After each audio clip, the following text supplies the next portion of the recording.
क्या सरकार द्वारा दी जाने वाली मुफ्त योजनाएं गरीबों के लिए सहारा है या फिर चुनाव जीतने का एक तरीका? क्या मुफ्त बिजली, पानी, लैपटॉप, महिलाओं को नकद सहायता और किसानों की कर्ज माफी देश को आगे बढ़ा रही है या अर्थव्यवस्था पर बोझ बन रही है? आज हम जानेंगे भारत में फ्रीबी संस्कृति का पूरा इतिहास, इसके लाभ, नुकसान और भविष्य। सबसे पहले जानते हैं फ्रीबी या मुफ्त योजनाएं क्या होती है। सरल शब्दों में, जब सरकार जनता को बिना कीमत या बहुत कम कीमत पर कोई वस्तु, सेवा या आर्थिक सहायता देती है तो उसे सामान्य भाषा में फ्रीबी कहा जाता है। जैसे मुफ्त राशन, मुफ्त बिजली, मुफ्त पानी, लैपटॉप वितरण, महिलाओं को नकद सहायता, किसानों की कर्ज माफी, मुफ्त यात्रा, स्वास्थ्य बीमा योजनाएं। हालांकि हर मुफ्त योजना को फ्री भी नहीं माना जाता। कई विशेषज्ञ शिक्षा, स्वास्थ्य और खाद्य सुरक्षा जैसी योजनाओं को कल्याणकारी योजनाएं मानते हैं क्योंकि यह संविधान के सामाजिक न्याय के उद्देश्य से जुड़ी है। अब जानते हैं भारत में फ्रीबी संस्कृति का इतिहास। आजादी के बाद भारत ने खुद को कल्याणकारी राज्य घोषित किया। सरकार का उद्देश्य था गरीबी हटाना और गरीबी वर्ग को बुनियादी सुविधाएं देना। इसी दौरान शुरू हुई सस्ती राशन व्यवस्था, सरकारी शिक्षा, सरकारी अस्पताल और खाद्य सब्सिडी। 1950 और 1960 के दशक में सरकार का ध्यान सामाजिक सुरक्षा पर था। विशेषज्ञ मानते हैं कि चुनावी फ्रीबी संस्कृति की शुरुआत दक्षिण भारत, खासकर तमिलनाडु से हुई। 1967 में डीएमके नेता सीएन अन्नादुरई ने सस्ते चावल देने का वादा किया। इसके बाद टीवी, मिक्सर ग्राइंडर, साइकिल और लैपटॉप जैसी योजनाएं लोकप्रिय हुई। धीरे धीरे अन्य राज्यों ने भी इस मॉडल को अपनाया। 1970 से 1990 के दौरान गरीबी हटाओ जैसे नारे और गरीबों के लिए योजनाएं तेज हुई।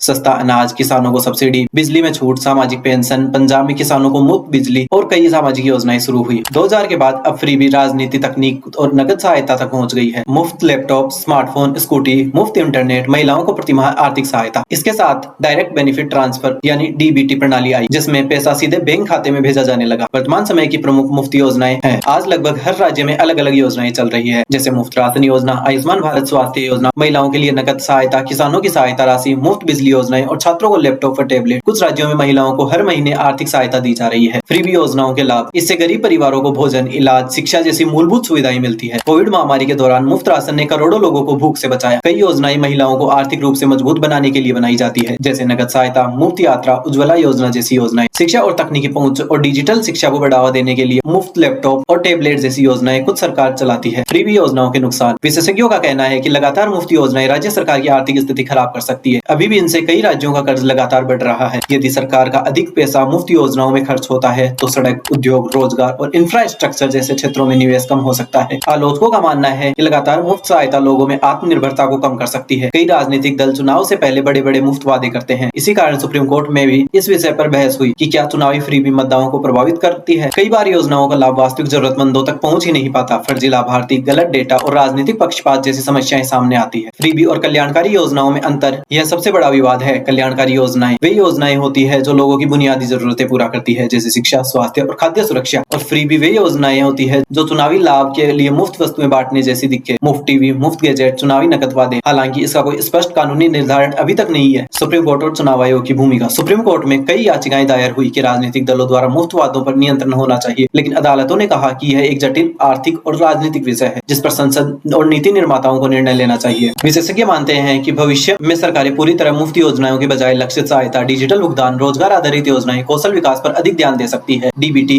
और डिजिटल पहचान प्रणाली से पारदर्शिता भी बढ़ रही है। निष्कर्ष, फ्रीबी संस्कृति एक ऐसा विषय है जिसमें पूरी तरह सही या गलत तय करना आसान नहीं है। एक तरफ ये योजनाएं गरीबों के लिए जीवन रेखा है तो दूसरी तरफ आर्थिक बोझ और राजनीतिक लाभ का माध्यम भी बन सकती है। व्यक्तिगत विचार यही है कि यदि शिक्षा, स्वास्थ्य और खाद्य सुरक्षा जैसी योजनाओं को छोड़ दिया जाए तो फ्रीबी योजनाओं को बहुत ही कम रखने का सरकार को प्रयास करना चाहिए। यदि सरकार कोई भी फ्रीबी योजना लाती है तो सबसे पहले यह सुनिश्चित कर लेना चाहिए कि इसका लाभ लेने वाला व्यक्ति इसके लिए पात्र भी है या नहीं। और सबसे बड़ी बात, यदि हो सके तो सरकार को सीधे पैसे खाते में डालने वाली योजनाओं से बचना चाहिए, चाहे वो बेरोजगारी भत्ता के नाम पर हो या फिर महिलाओं को आर्थिक सुविधा के नाम पर। यदि बात बेरोजगारी भत्ते की करूं तो सरकार को यह सुनिश्चित करना चाहिए कि सरकार बेरोजगारी भत्ता लेने वाले लोगों से आसपास के कुछ काम सरकारी ऑफिस में या स्कूल में उनकी मदद ली जा सकती है, चाहे वो 2-3 घंटे की ही क्यों ना हो, जिससे सरकार उसी फंड में कुछ एक्स्ट्रा काम कर सकती है। और बात महिलाओं के आर्थिक सुधार के लिए दिए जाने वाले पैसे की करूं तो ये पैसा देना आर्थिक मजबूत बनाना नहीं बल्कि सरकार पर निर्भरता को बढ़ाना है। इसके बजाय सरकार को उनकी रुचि के अनुसार उन्हें कोई स्किल सिखा सकती है। इसमें सरकार के पैसे भी केवल एक ही बार खर्च होंगे और महिलाएं आगे अपने कौशल के दम पर पैसे कमाएंगी, जो महिलाओं में स्वावलंबी और स्वाभिमानी भावना को भी बढ़ाएगा। और यदि किसी महिला का स्टार्टअप आगे बढ़ता है तो वो अन्य लोगों को भी रोजगार दे सकती है, साथ ही देश की जीडीपी में भी योगदान देगी। साथ ही सभी महिलाओं को अनिवार्य रूप से आत्मरक्षा वाले गुण स्कूल, कॉलेज और अन्य स्तर पर सिखाना चाहिए। अन्य फ्रीबी देने से पहले भी यह सही तरह से जांच कर लेनी चाहिए कि योजना का लाभ लेने वाला व्यक्ति इसके लिए पात्र भी है या नहीं, क्योंकि अक्सर लोग गलत डाटा दिखाकर और सिस्टम के लोगों को रिश्वत रिश्वत देकर योजना में गलत तरीके से अपना नाम जुड़वा लेते हैं। यदि कोई नेता शिक्षा, स्वास्थ्य और खाद्य सुरक्षा के अलावा अन्य फ्री भी देने की बात करता है तो हमें सवाल पूछना होगा, चाहे नेता कोई भी हो, किसी भी पार्टी से हो। याद रखिए, जीवन में कोई भी वस्तु फ्री में नहीं मिलती। हमें हर वस्तु के लिए कोई न कोई कीमत चुकानी पड़ती है। जब हम सरकार की इन फ्री वस्तुओं को काम में लेते हैं तो इनका पैसा नेता अपनी जेब से नहीं देता है, ये फिर से हम ही महंगाई के रूप में चुकाते हैं। वो पैसा देश की सुरक्षा संबंधी सामान खरीदने में काम आ सकता है, रोड या किसी सरकारी अस्पताल की सुविधाओं के विस्तार में काम आ सकता है। इस पर एक कानून भी बनना चाहिए कि कोई भी राजनीतिक पार्टी चुनाव जीतने के लिए फ्रीबी जैसी योजनाओं का वादा न करे। खासकर यदि कोई पार्टी केवल अपने राजनीतिक फायदे के लिए कूलर, फ्रिज जैसी बातों का वादा करती है तो यह अपने फायदे के लिए राज्य को खाई में ढकेलने के समान है। निर्वाचन आयोग को इस पर कठोर कदम उठाने चाहिए, फिर चाहे वो पक्ष हो